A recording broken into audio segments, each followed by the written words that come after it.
Bismillahirrahmanirrahim. Assalamualaikum warahmatullahi wabarakatuh. Alhamdulillahirabbil alamin.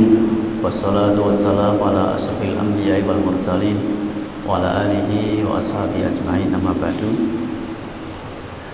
Bapak Ibu jamaah salat zuhur yang saya hormati dan insyaallah mendapatkan kasih sayang dari Allah Subhanahu wa taala, karena kita diberikan kemudahan untuk menuju ke masjid Allah untuk melaksanakan sholat zuhur berjamaah.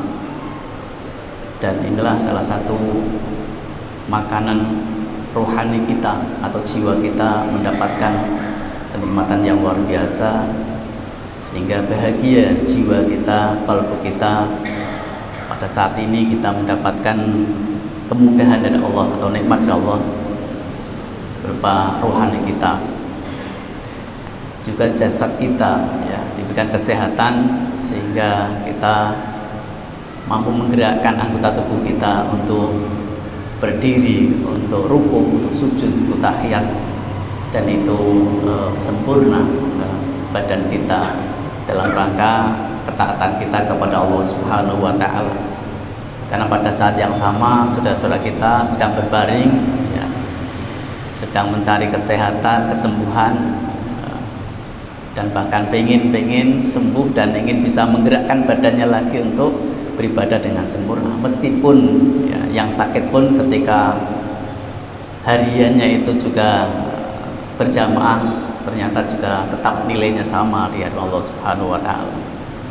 Bapak Ibu rahimakumullah, saya akan teruskan terkait dengan tema kalau yang kemarin adalah bagaimana kita menjadi orang yang berkasih sayang atau memberikan kasih sayang kita kepada diri kita, keluarga kita, dan saudara-saudara kita, bahkan kepada makhluk Allah yang lain tetap kita memberikan kasih sayang.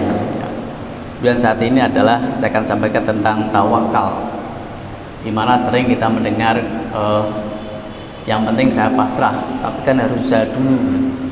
Nah, dua kalimat ini sering dipisah, padahal tidak. Ya, yang namanya tawakal dalamnya sudah ada usaha, ya. Jadi tidak dipisah. Pasrah kemudian usaha, tidak begitu. Dua-duanya harus menyatu, bahwa tidak ada pemisahan. Ya.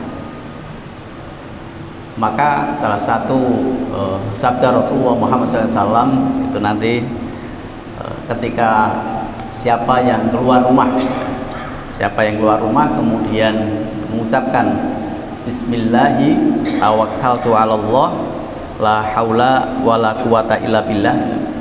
Jadi bismillah itulah dengan menyebut nama Allah, alaihi kepadanya, tawakkaltu ya, aku berserah diri kepada Allah. Jadi keluar rumah itu kan sudah membawa sesuatu ya. Usaha kita apa, kalau kendaraan ya sudah kita siapkan gitu kan. Jadi usaha, udah pakai helm ya, udah komplit lah. Itu ada pada saya sama, kita sudah usaha gitu. Jadi tidak asal langsung keluar rumah doa kemudian tidak ada persiapan, tidak ya, sudah ada persiapan, sudah ada usaha, kemudian kita berdoa kepada Allah Subhanahu wa taala dengan tuntunan tadi, tuntunan yang diberikan oleh Rasulullah Muhammad SAW ya. Nah, jadi itu zikirnya. Dan insya Allah Bapak Ibu sudah hafal ini. Kalau sudah rutin kita ya, ucapkan, ini menjadi doa orang yang bepergian ya. Pokoknya keluar rumah itu yang kita baca atau kita zikir.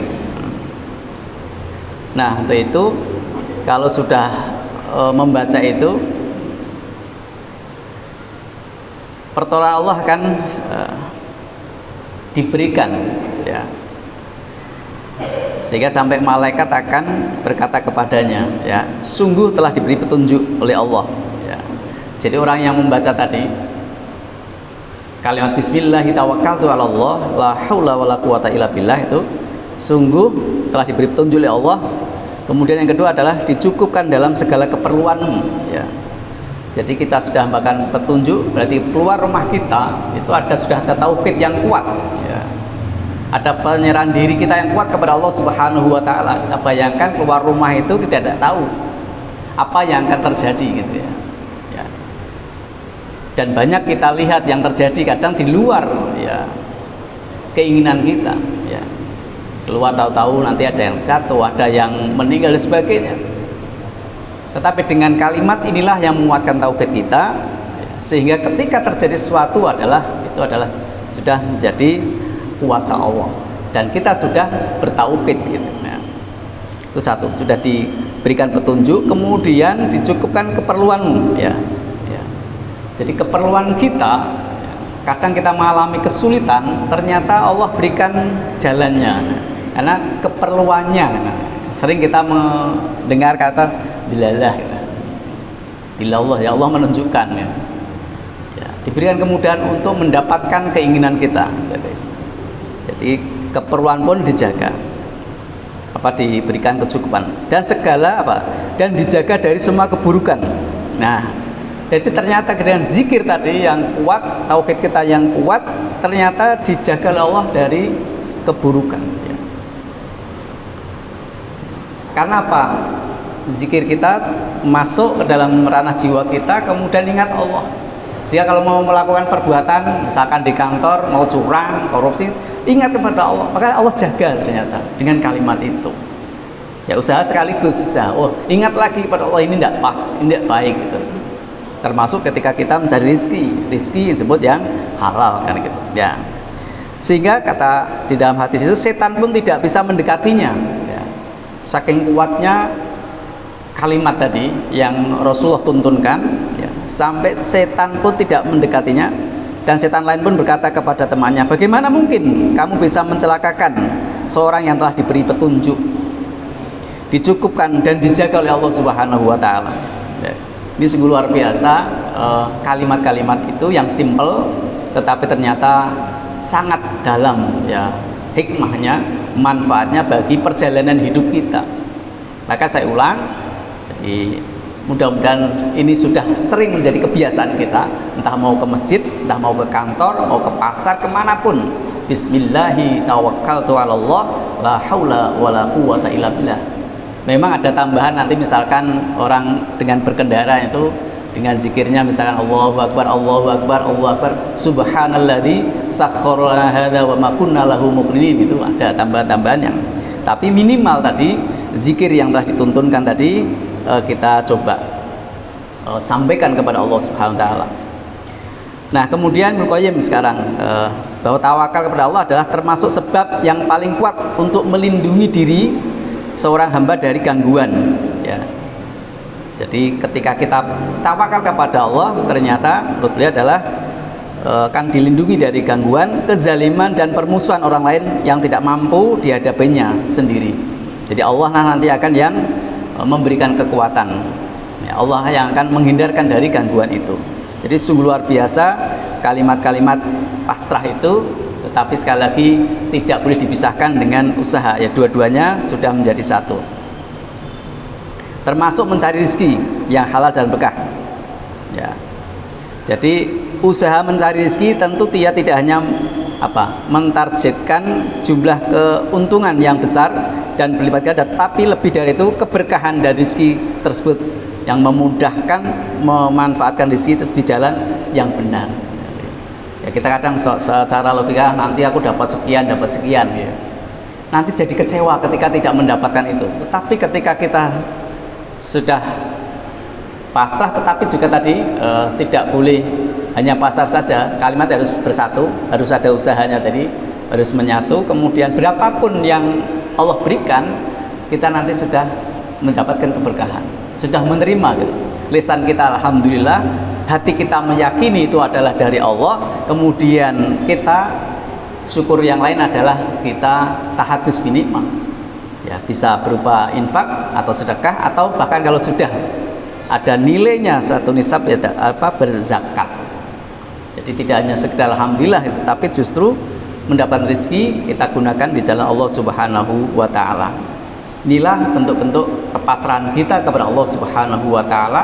Mudah-mudahan dengan sesering mungkin ya, berserah diri kita kepada Allah Subhanahu wa Ta'ala, iman kita dijaga oleh Allah Subhanahu wa Ta'ala, mengalir rezeki kita dijaga oleh Allah Subhanahu wa Ta'ala, karena terhindar dari tadi keburukan ya. Sangat-sangat berbahaya sekali bagi perjalanan hidup kita ketika sudah bismillah tetapi tadi di kantor lupa masih menggunakan caranya haram kan. Tapi dengan bismillah yang kuat tadi, ingat kepada Allah, maka Allah akan jaga. Akan ingat lagi, oh ini tadi barang tidak pas, tidak halal, maka kita harus hindari. Termasuk Bapak Ibu ketika mau makan saja itu akan ingat. Dan sekarang ini kan masih banyak yang belum jelas kadang ketika kita makan di warung yang itu ada ayam misalkan ya. Kalau kita bisa melihat ada kepala, ada badan, ada kaki, masih cetok Bapak Ibu sekalian. Kita lihat ayam ini penyembelihannya seperti apa. Nah, kalau hanya ada lubangan kecil, nah itu sudah pastikan ini tidak sesuai, karena hanya ditusuk saja, matinya di mesin gitu. Nah, kan sudah teman-teman mahasiswa dulu meneliti itu, ternyata hanya ditusuk karena terkejar target gitu. Jadi 10 ayam itu satu ombyok itu hanya ditusuk-tusuk, ya belum mati, langsung masuk ke mesin air panas dan diputar. Nah, maka harus perhatikan ketika Bapak Ibu pas jajan gitu, misalkan di warung ada, pastikan ini penyembelihannya yang sesuai gitu. Nah, gitu. Nah, kan termasuk usaha kita tadi. Tidak asal wis pokoknya wis lapar kemudian wis pesen Bu. Nah, padahal di situ sudah jelas terlihat lehernya tadi ya penyembelihannya tidak halal misalkan. Maka penting jadi kepasrahan kita pada Allah sekaligus melihat usaha kita agar yang masuk dalam tubuh kita. Kenapa? Karena rizki yang sudah kita dapatkan sudah halal, tapi membelanjakannya keliru gitu. Nah itu ya yang kita dapatkan halal, kemudian ketika kita belanjakan itu sudah sesuai sehingga bernilai ibadah di hadapan Allah Subhanahu wa Ta'ala. Maka saya sambung di hadis yang lain, seandainya kalian bertawakal kepada Allah dengan tawakal yang sebenarnya, maka sungguh Dia akan melimpahkan rizki kepada kalian sebagaimana Dia melimpahkan rezeki kepada burung yang pergi mencari makan di pagi hari dalam keadaan lapar dan kembali sore harinya dalam keadaan kenyang ya. Itulah burung saja seperti itu ya. Diberikan contohnya Nabi ya. Burung ya tidak hanya mandek, enggak, ternyata sekaligus dia itu pergi ya. Bahkan kalau Bapak Ibu melihat cecak itu ya, cecak itu ya usahanya apa? Usahanya sampai lidahnya itu ya, dijulurkan gitu. Nah, dan rizkinya cecak itu kan ngeri ya, kadang orang tuh khawatir ya, sudah diberikan akal tapi coba lihat suatu saat lihat cecak itu rizkinya seperti apa yang Allah berikan, ternyata rizkinya terbang ya, nyamuk kan terbang itu ya, tapi ternyata dia pun diberikan ya rizki oleh Allah dengan catatan dia tidak hanya mandek, ternyata dia jalan dulu kemudian nanti mendekati gitu kan. Kemudian begitu sudah dekat dia caplok itu nyamuk ya. Sehingga itulah rezeki yang Allah berikan kepada makhluk Allah yang lain, apalagi kita ya. Jangan sampai sudah diberikan kesempurnaan akal dan badan kemudian menggantungkan kepada orang lain misalkan ya. Justru kita menggantungkan kepada Allah Subhanahu wa Ta'ala rezeki yang kita peroleh dari rezeki yang halal. Saya kira itu sekalian, mudah-mudahan tawakal ini sekali lagi kita diberikan kemudahan tawakal kepada Allah Subhanahu wa Ta'ala dan diberikan nilai ya, oleh Allah Subhanahu wa Ta'ala menjadi hamba-hamba Allah yang soleh ketika kita mendapatkan rezekinya dan juga sekaligus membelanjakannya, dan duanya itulah adalah diri Allah Subhanahu wa Ta'ala. Demikian, terima kasih dan mohon maaf. Subhanakallahumma bihamdika asyhadu an la ilaha illa anta astaghfiruka wa atubu ilaik. Wassalamualaikum warahmatullahi wabarakatuh.